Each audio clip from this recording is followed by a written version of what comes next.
Well, so today our objective is to understand some basic ideas of mathematics that we are going to use in intermediate microeconomics. We are not going very much in detail of every topic, but we just refresh the ideas that you require to know before we start deep mathematical analysis in our microeconomics. So let's start with the topic is mathematics for intermediate microeconomics. So the first thing you can see here that we have to deal with the polynomials. So polynomials, how we add polynomials.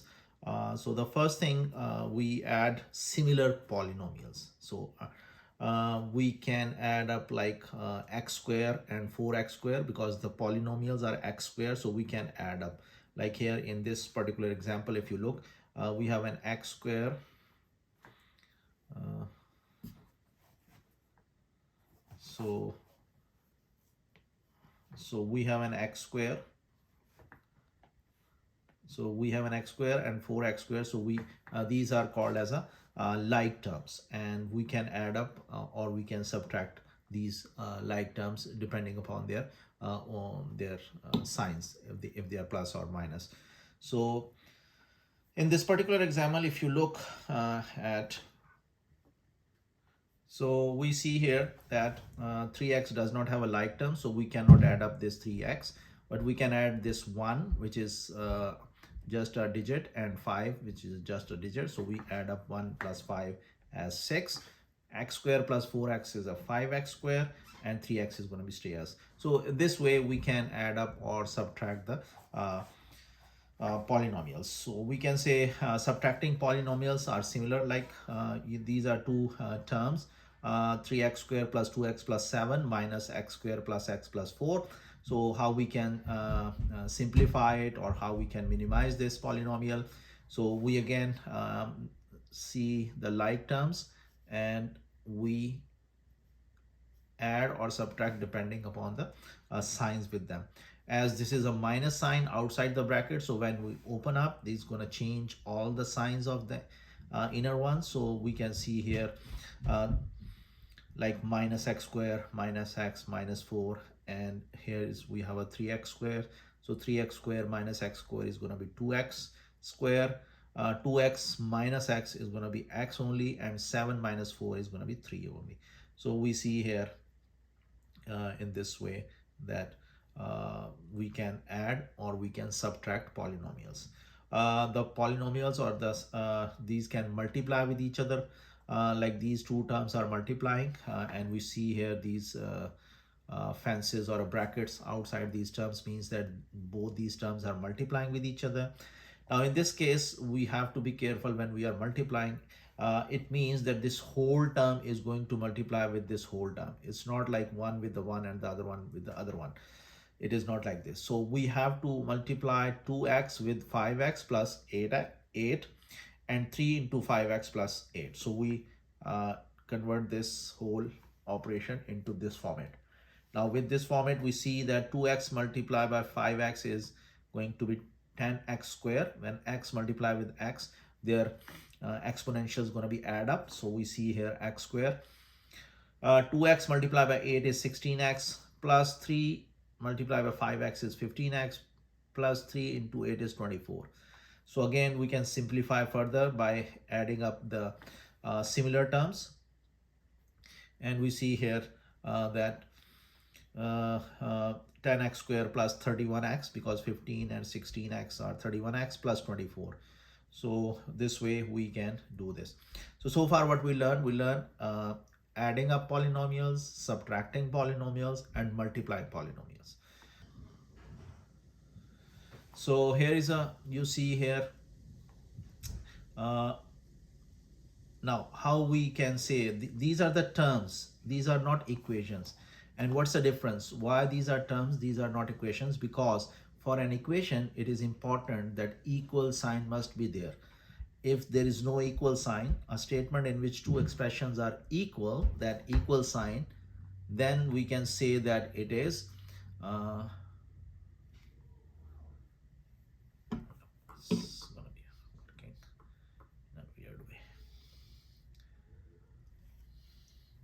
So if there is an equation equal sign, then it is an equation. So if you look all these terms, so this one which is circled by yellow circle is an equation. Why? Because there is an equal sign.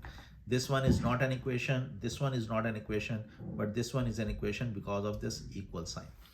Now how we solve these equations? So let's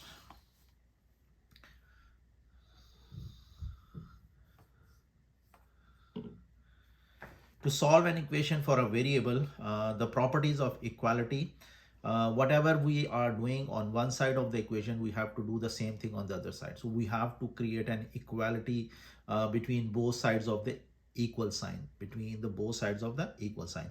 If we want to add something on one side, we have to add the same thing on the other side. If we want to subtract something from one side, we have to subtract the same thing from the other side. If we want to multiply something on one side, we have to multiply on the other side. Why we need to do these things? Because in order to solve this equation for a variable like x or a y or z, we have to do these operations or these things to solve it. So sometimes we add something on both sides so that we can eliminate on one side, we subtract, we multiply, or we can divide it as well. But we have to make sure that we are doing the equality on both sides of the equation. So basically, whatever we do one side of an equation, we must do the other side as well. Now here you can see the example of a solution of an equation like 2 by 9x plus 8 is equal to 16.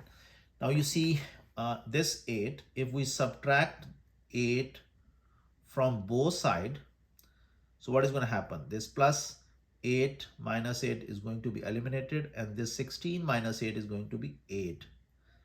And the remaining equation is as it is.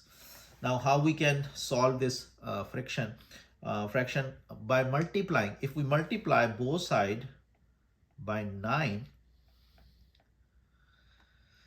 so what is going to happen? So 9 is going to be eliminated, and this is going to be 72. So 2x is equal to 72, and then x is equal to 72 over 2, and if you solve it, you get it 36. So what we did here, we subtract minus 8 from both sides, we multiply both sides with 9, and then we solve it for a 36. This solution is a little bit different in a way that we multiply both sides with 9 by 2, and ultimately the result is the same. In the second equation, you see 5 into x minus 2 is equal to minus 4 into 2x plus 7 plus x. Now first of all, what we have to do, we solve it to simplify it. So we multiply this 5x, 5 into 2, 10, minus 4 into 2x is minus 8x, minus 4 into 7 is minus 28, and this plus x is as it is. So now we can further simplify it. How we can do it? Because this x is going to be subtract from this, and we get 5x minus 10 is equal to minus 7x minus 28. Now what we can do is that if we add up 7x in this side and 7x on the other side, and you see this is going to be eliminated, and it left only minus 28, and this side is 5x plus 7x, 12x. Now what we can do it here is that we add up 10 on both sides. So this 10 minus 10 is going to be eliminated. 12x is equal to minus 28 plus 10 is minus 18, and then you divided both sides with the 12, so is going to be x, and 12 by 18 by 12, which we further can reduce it to 3 by 6, 3 by 2, because 6 we divided with the 6. So this is minus 3 by 6.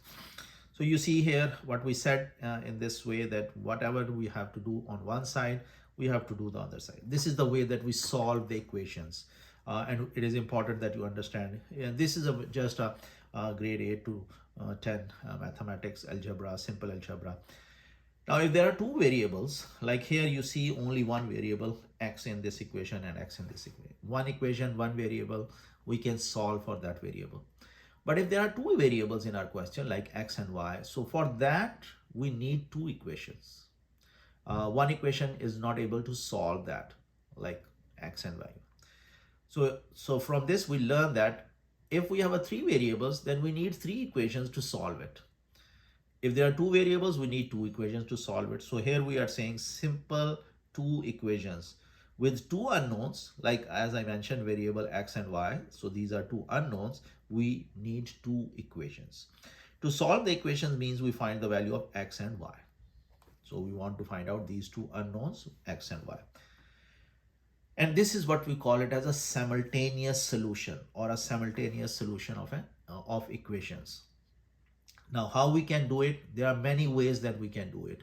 There is no specific way that you can use it, but whatever you feel comfortable, you can do it. The objective is that we use one equation to plug the value of a one variable into other, so that what we get is an equation with one variable. And then we solve it like what we discussed here, that we can solve it, that variable, out of that simple one equation. So here is an example. You see here there are two equations. Equation A, 2x minus 1 is equal to 1. And the equation B is 3x plus y is equal to 9. Now in this equation, when we look at in one equation, the y variable is with a positive sign, and in other equation it is with a negative sign. So we can eliminate it by just adding these two equations. So if we add two equations together, so this side of the equation is going to add on this side, and the other side is going to be add up on the other side. So 1 plus 9 is the other side of the equation, so it's going to be 10. 2x minus y plus 3x plus y. So minus y plus y is going to be eliminated. So what is going to left? 5x. So we get a one simple equation after addition of these two equations. And that equation is having only one variable. So now we can solve for that variable, which is x. So x, by solution of this, by dividing both sides by 5, we get x is equal to 2. Now when x is 2, now we can use this x is 2 by plugging in either in equation 1 or 2, we get the same result. So if we plug in equation 1, so we see here 2 into 2, 4, this one, minus y is equal to 1. Now we can solve it. 4 minus y is equal to 1. And when we subtract minus 4 from both sides, so this is going to be eliminated. And minus y is equal to minus 3, so it's minus 7. So the answer is x is equal to 2 and y.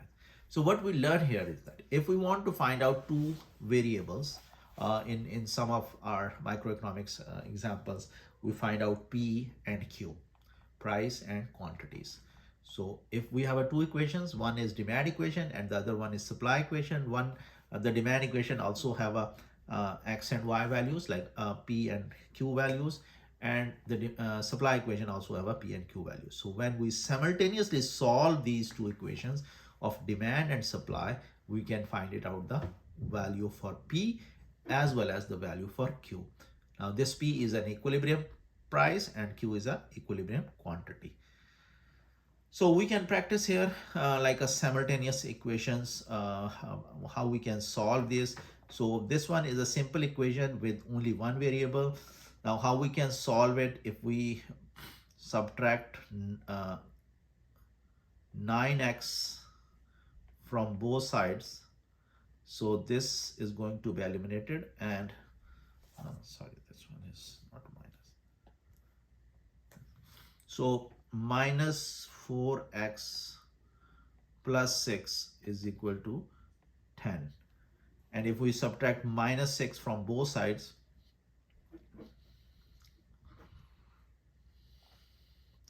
minus 6 from both sides, so what we get it?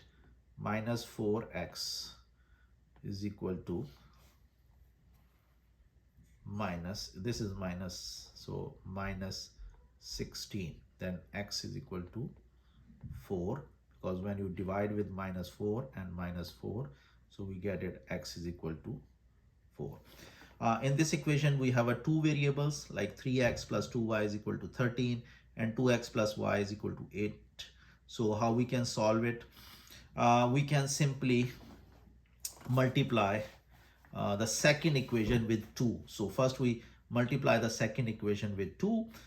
So we write it the first equation as it is, and 2y is equal to 13, and subtract 4x plus 2y equal to 18. So we are subtracting this, and 8 subtract. So by this way it's going to be eliminated. So we get it minus x is equal to, sorry, it's a 16. So it's 16. So we get it minus 3, and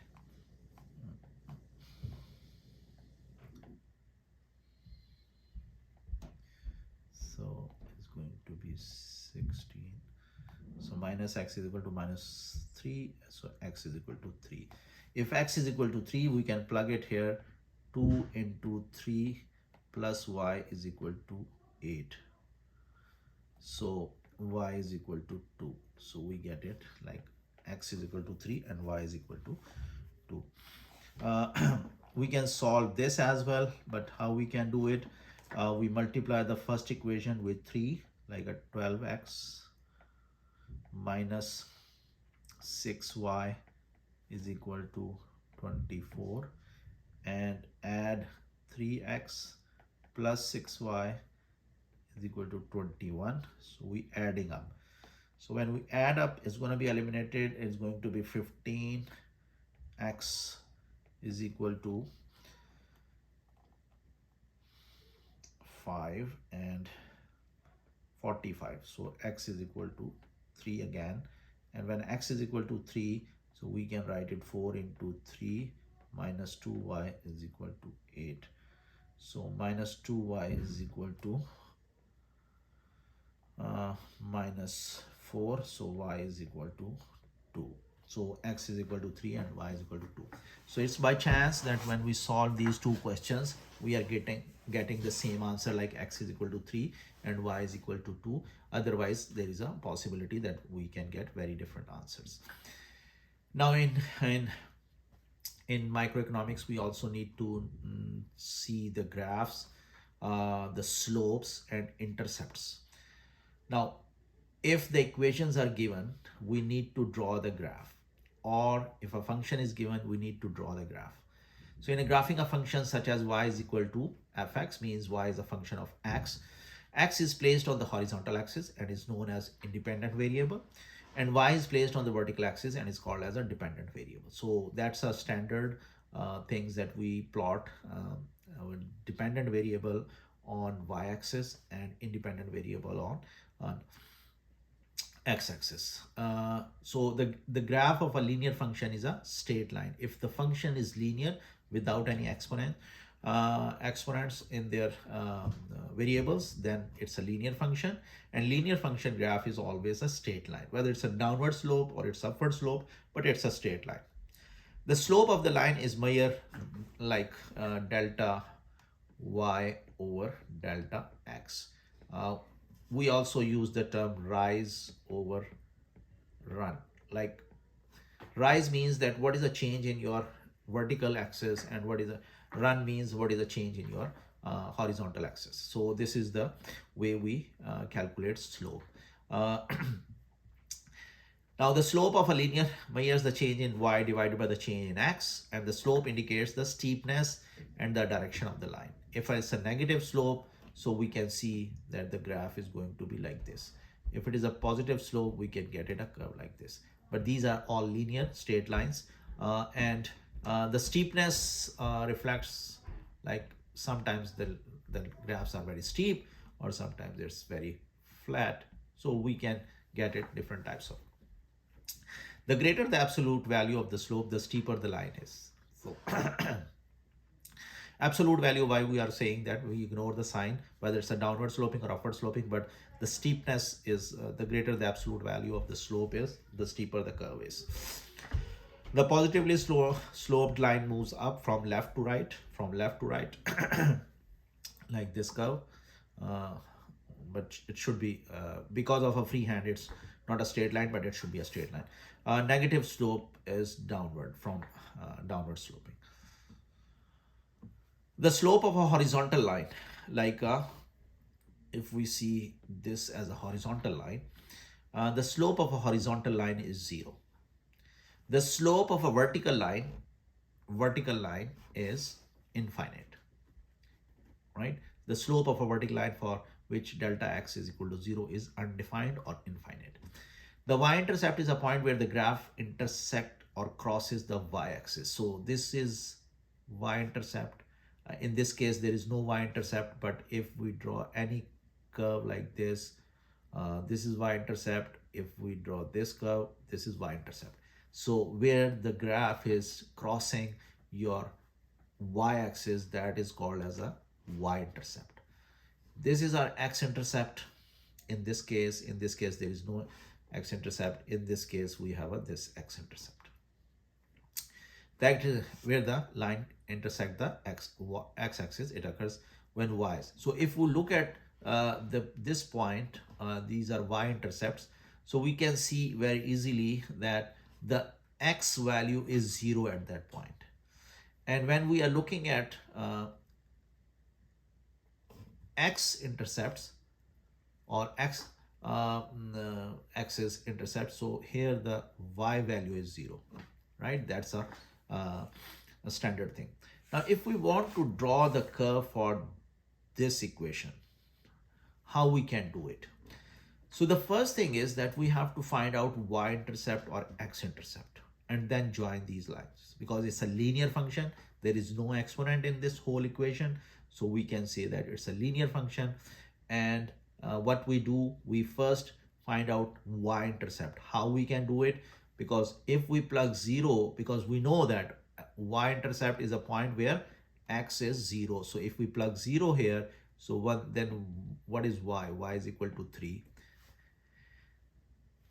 The next thing what we can do is, this is y-intercept, so it's going to start the graph from here. And then what we can do is, we can plug in y is equal to 0 and then solve it for x. So we see that that x is equal to, I think, 12. So we can draw this curve like this way, that we get a curve like 1, 2, 3. So this is 3, and 1, 2, 3, 4, 5, 6, 7, 8, 9, 10, 11, 12. So this is going to be the curve. Yeah, it is going to be negative, right? So this way we can say that it's a graph is this. There are other graphs that we can use Excel or any other software to present the data in economics. This is a pie chart, you all know very well. Pie chart has a quality that it's a 360-degree circle. So we can represent this whole circle with 100%, and every component what we want to report it here is going to be certain percent out of 100. So if you add up all these percentages, like a corporate profit, proprietor income, interest income, rental income, or compensation of employee. So if you add up all these together, you can easily find out that it is going to be 100%, and out of 100%, compensation of employees is 72%. Bar graphs we use to represent the data of different firms, different countries, of different variables on which we reflect that how much this variable is against that variable. Time series data is a data that we presented here over a time period with the same variable. Like here we are presenting productivity index over the long period of 50 years, like productivity index is increasing over this period for Canada. Normally when we are plotting graph on a paper, we have a coordinate system, and we are facing the limitation of a 2 dimension. One is x coordinate, the other one is y coordinate. So this is our x coordinate line and this is y coordinate line. So any point on this graph is have a particular value of x as well as y. And in this case, we write first the value of x and then we write the value of y. So here you see Albert Einstein, what we're writing here, grade point average and the study time. So we see Albert Einstein has a 25-hour study time per week, and by this way they have a grade point which is 3.5. So this is our y value, this is our x value. Alfred Einstein is going to study only 5 hours, and by this way the grade average is 2. So we see here this coordinates to represent any data that has. Now, sometimes we face a challenge, like we want to present some data with a variable on a paper. We have a two-dimensional thing, so we only present two variables, like one on x-axis and the other on y-axis. But how we can deal with that if there is another variable? So here we have a solution for that. Like we have a variable, one we call it as a price, and the other variable is a number of novels Emma is buying. But the number of novels Emma is buying is changing with the change in income. So income is the third variable. So how we can present it? So this is the price, this is the number of novels, so the quantity, and this head is representing if the Emma's income is 20,000, then how many of them? Or if the Emma's income is 30,000, then. And how do we represent this with the graph? So this is a basic demand curve for Emma for buying novels. We can see here that we plot it against, like when there is a 10, you see here when there is a 10, and the price of novel is 10, then how many novels she's buying. But with the this is with the 30,000 income level, right? So we see here we with the with a $10 price, 5 novels she's buying, and then with a 9 price she's buying 9, 9, 9, and so on. So this is a line where the income level is 30,000. You can see here where the income level is 30,000. If we want to present the same demand curve with the income level change, like a 40 or a 20,000, it can be decrease or increase. So we can present it with the other demand curves with the income level of 40,000 and income level of 20,000. So it means that when we want to reflect the third variable, we have to shift the curve this demand curve with the increase or decrease in income. How do we find out the slope when we see a curve like this? So with the base of coordinates, we see here that x coordinate is 13 and y coordinate is 8. So it means that 13 is the quantity of novels purchased and 8 is the price. And here at this point, 21 is the quantity and 6 is the price. Now we want to find out the slope of this. So as we discussed, the slope is delta P over delta Q. So we can find out the delta P, how much is the change? It's a -2, and divided by how much is the change? The change is 8. You see here 8 and -2. So -2 by 8, so we can say it's 1/4. -1/4 is the slope of this curve, right? So that's the way that we can calculate it, the slope. There is a possibility that we draw a graph or find out a relationship between two variables, but in our experiment or in our hypothesis, we are missing an important variable. We get a very high correlation or variation with the relationship is very high among the two variables, but there is a possibility that these variables have no relationship, and we use the word omitted variable problem in economics. Omitted variable problems, here is an example. If you look at carefully, that the risk of a cancer we plot on y-axis, and the number of lighters in the house on x-axis. Now, when the researchers do this research, that they go to the cancer patients and see that those who have a cancer, they have a lot of lighters in their house. So they develop a relationship that existence of a large number of lighters cause cancer, or the risk of cancer increase as the number of lighters are increasing. But in this story, or in this relationship, we are missing the real variable, and we are omitting the real variable. Real variable is a smoking, cigarette smoking. So smoking can cause a risk of cancer, but not the number of lighters. So sometimes when we are doing research in economics, we omitted important variables, so that not should be the case. We have to be careful. The second important thing when we have to be careful when we are doing economics research or analysis, that we have to figure it out, what is the cause and what is the effect. We cannot interpret it incorrectly or reversely.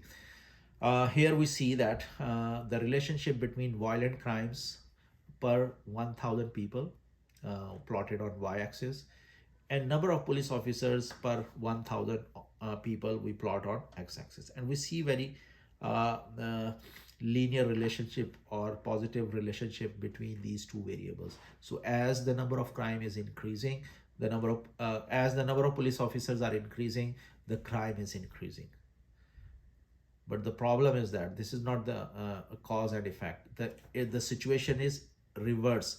Like as the number of crime is increasing, so that the number of police officers are increasing, not vice versa. Like as the number of police officers are increasing, causing the crime to increase. So whenever we have to talk about the relationship between two variables, we have to be very careful. What is the cause and what is the effect? Now, in the last, what we want to discuss is the rules of differentiation. We need to use this differentiation concept when we are maximizing the utility or maximizing the profit. We also use differentiation when we are minimizing the cost. These differentiation rules are just, we go over the rules very quickly in order to refresh our differentiation from calculus. So these are the five different rules we're going to discuss. Rules of differentiation: the product and quotient rule, that's the rule what we're going to discuss. The chain rule, marginal functions in economics, and high order derivatives. So like a second order derivative or a third order derivative or a fourth order derivative. Now the basic differentiation rule is, the first one is, the derivation of a constant is always zero. The differentiation of a coefficient constant is always zero. So C is constant because there is no variable attached to it, neither x nor y. And when we are differentiating with respect to x, so it's going to be going to zero. Like if we want to derivate this function fx is equal to 5, because 5 is constant here, so when we derivate with respect to x, so it's going to be 0. So you see here, it's going to be 0. Now, if the variable is with exponent, right, and we want to derivate it, so what is going to happen? The rule is saying that the exponent is going to multiply with the variable, and the existing exponent is going to be reduced by 1. So we see, for example, if x, here we are saying x is n, and we want to derivate it, so what is going to happen is the n is going to multiply with the x, and the exponent is going to be reduced by 1. So this is what we are saying. Here is an example. Like we want to derivate x exponent 7. So this rule is saying 7x 6, because 7 minus 1. So that's what we are doing here, 7x minus 6. So the next rule, this is the first rule, the coefficient derivation of a constant is 0. The second rule is when we derivate a function with the exponents in it, So exponent is going to multiply with that variable, and the exponent is reduced by 1 minus 1. Now the second rule is the third rule. The third rule is saying that if there is a function in a way that the numbers are multiplying with the variable and the variable has an exponent, so we apply the second rule. You know it's going to be again the same. The second rule is, but this time when we transform this exponent into a real number and multiply it with the variable, so if there is already exists some number, so that is going to multiply with that. So for example, if you see here 3x exponential 8, so what is going to happen is when we derivate with respect to this, so we 3 multiply by 8 and x exponential 8 minus 1, so which is going to be 24, and this is going to be 7. Now the next rule is saying if there is a some constant as well as some variables in the equation, so constant is going to turn into this is the rule first and the second we are applying here, the first and second together, but the equation or the function has a constant as well as some variables. So constant is going to turn into 0, and the variable is going to apply the second rule as a exponential. So here we see this 7 plus x12, so then the 7 is going to be 0 plus 12 x11, right? So this is the way that it's going to be, and simply that at the end is going to be 12 x exponential. Now product rule, this is the fifth. We are saying product rule. In this case, if two functions are multiplying with each other, like you see here, this is an example. If two functions are multiplying each other, now in this case, it's a little bit tricky. We have to apply in a way. What we have to do, we derivate the first function and multiply with the second function as it is. And then plus, keep the first function as it is and multiply it with the derivation of the second function. So what we are explaining here. So derivate the first function and multiply it with the second function. So here there are two functions, fx and gx, and they are multiplying with each other. This dot or a full stop is reflecting a multiplication. Now when they are multiplying, so what we do, we derivate this fx function. So you see here, this is a derivation, multiply by as it is the second function, which is gx, plus derivate the second function and multiply with the first function as it is. So here is an example we see here, x cubed plus 2x plus 5 into 3x7 minus 8x squared plus 1. Now when we derivate the first function, what is going to happen? 3x squared plus 2 and is 0, so we don't need to write it. So 3x squared plus 2 multiply by this function, which is 3x exponential 7 minus 8x squared plus 1, plus derivation of this, which is 21 x6 minus 16x into the function here, right? And then we multiply it. But then we apply the algebra and we open up this, we multiply this 3x squared with the whole term 1 by 1, and then 2 with the whole term 1 by 1, keep the signs as it is, and then we do the same exercise here and figure it out the similar terms together, and if there's no similar, we keep it as it is. Now the quotient rule, when there is two functions and one function is dividing the other function, in that case what we have to do, what we do is we keep the denominator function as it is and multiply it with the numerator derivation of a numerator, minus numerator multiply by the derivation of a denominator divided by denominator square. So this is a quotient rule. We have to remember this. And the way that how we can remember is, low means the lower, or we write it here, low means the denominator. So low multiply by the derivation of high minus high into derivation of a low, divided by low square. Now, if you see here, this is a quotient rule, like 3x plus 5 divided by x square minus 2. These are the two functions dividing one with the other.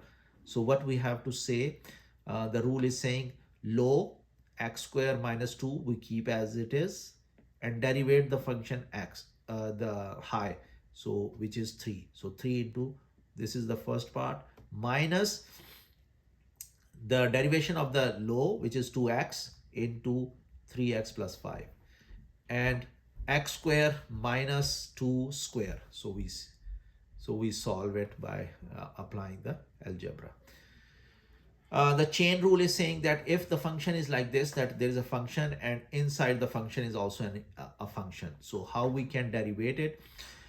It's a composite function having one function inside the other function. So g is fx is a function of g is a function of fx, and fx is itself a function. So we can see. So how we can do this? Chain rule. So chain rule says that we derivate g, multiply, we derivate the keep the inner function as it is, and multiply it with the derivation of x. Now we can do it in this way as well, like if y is equal to hx is equal to ju, so where u is fx, so it's a then we can say that derivation of y with respect to u multiplied by derivation of u with respect to x. Now here we can see the general chain rule, like we see here, fx is exponential of n. So we take the derivation of fx, which is n into n minus 1 into fx. Here is an example. We can see this example more clearly, like under root 3x square plus 4x. So it means this is a function and inside there is a function. Or we can write it like this way. Now what we have to do, we derivate this the outer function, like 1 over 2 multiply into 3x plus 4x. This 1 over 2 minus 1, so it's going to be minus 1 over 2, and we write it here, the derivation of this one, 3x 2 into 3 6x plus 4. So with this we can take it as a denominator with an under root, because it's minus 1 by 2, and keep 6x plus 4 and divided these with 2, so we get it 3x plus 2. That's an algebra that we apply here. So chain rule example, this is also one of the example of a chain rule, like 2x minus 1 over 3x plus 7 and exponential 7. So 7 is going to multiply by this whole function, and in the exponential is going to be 6. And then we have to do this, and when we do this derivation of this, we have to apply the quotient rule because it's a dividing. So what we have to do, low, which is 3x plus 5 into the derivation of high, minus high into derivation of low divided by the low square. So we, by this way we solve it, and when we solve it we ultimately get this value, which is the derivation of this function. Now in economics we have to deal with different types of marginals. And why it is important? Because when we want to find out the marginal revenue or a marginal cost, what we do, we derivate the cost function in order to find out the marginal cost. Any other way that we can find out the marginal cost or marginal revenue. So if it's a total revenue function, we can derivate it in order to find out the marginal profit or a marginal revenue. So the marginal cost function appropriate the change in the cost actual of producing an additional, because marginal means that how much revenue or how much cost we are incurring or generating revenue by selling or by producing one more unit. So that's the way. So derivation is helpful in finding out the marginal things.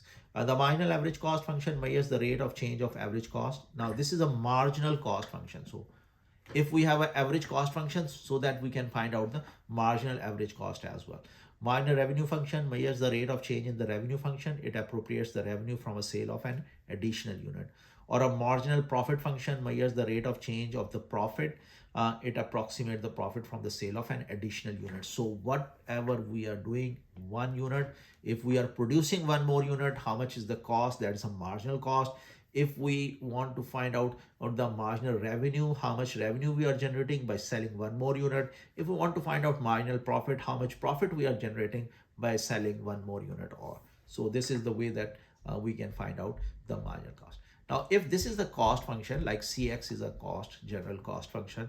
So if we want to find out marginal cost, so we can find out this way, like a derivation of this cost function. The derivation is represented by this apostrophe as well. If we want to find out average cost, what we have to divide? We have to divide with the x, that we are how many numbers we are producing. So this is represented by a C bar as an average cost. And if we want to find out marginal average cost, then we derivate this C bar and we get it like this, function if there is a revenue. If we have a revenue function like Rx, so how we find out the minor revenue? By derivating this function. If we have a profit function like Px, so we can find out marginal profit as a derivation of this. Here is an example in order to understand this. The monthly demand for a t-shirt is given by, so this is a demand function, inverse demand function. So we can see P is equal to minus 0.5x plus 25, where P denotes the wholesale unit price in dollars, and X denotes the quantity demanded. The monthly cost function is the t-shirt is Cx is equal to 0.001 x square plus 2x plus 200. Now what we want to do is find the revenue and a profit function. Now first we want to find out the revenue function. Now revenue function means that this is our P, and if we multiply it with an X, because X is the number of units we are selling, so if we multiply this with X, like Px is going to be our revenue. So here what we are doing, right? This is a revenue. We X multiplied by P. X is the number of shirts we are selling. P is the price at which. So price multiplied by the number of shirts we are selling. So we get a revenue function. So X multiplied by P, what we get it from there. So we see here, this is our revenue function. Now how we can find out the profit? Revenue minus cost. Cost function is this one. So when we write it, this is our revenue function and this is our cost function. So by this way, when we rearrange this and we can get it, this is our profit function. Now find the marginal cost, marginal revenue and marginal profit. So how we find out the marginal cost? If we derivate this with respect to X, we can get it the marginal cost function. That's a marginal cost. So this is a derivation of the marginal cost function. If we want to find out the marginal revenue, what we have to do? This is our revenue function. This one is a final. This one is also, but this one is a final revenue function. If we derivate it with respect to X, so what we get it? Like a revenue function. This one is our profit function. If we derivate it with respect to X, what we get it is a marginal profit. Find a marginal average cost function. Now this is our cost function, where it is, yes, this one is our cost function. If we want to find out average cost, like C bar, so what we can do, we divide it with the X. Now when we divide it with the X, this is going to be our function, which we call it as a X bar or average cost function. When we derivate it, we can get a marginal average cost function. So this is a derivation of this. There is a higher order derivatives as well, like we can derivate the derivation of a derivation or a derivation of a derivation till the nth value. So the second derivative of function S is a derivative of the function f at a point x in the domain of the first derivative. So this is our second derivative. So we represent it with the 2 and 3, 4, 5. We can write it any value for this. So here we see that this is our function, like 3 x raised power 5 minus 2x raised power 3 plus 14, and we want to find out the third derivatives. So the first derivative is 5 into 3, 15, x4 minus 6 x square. This is going to be 0, so no need. The second derivative is 60, 4 into 15, 60, x cube minus 12x. So the third derivative is 180, 3 into 16, 60, 180, x square minus 12. If we take the fourth one, this is going to be 0, and this is going to be 360x. So we can take some. So this is all what I want to share with you regarding the mathematics, what we need to refresh for our coming chapters, in which we use calculus like a derivation for finding out the different marginal values, marginal revenue, marginal cost, marginal profit, and also for maximization or a minimization. One more thing we're going to talk with the Lagrangian function. With the Lagrangian function, that's when the Lagrangian function comes, that we use for minimization and maximization. I will explain you there. So thank you very much, and stay tuned for other chapters. Bye bye.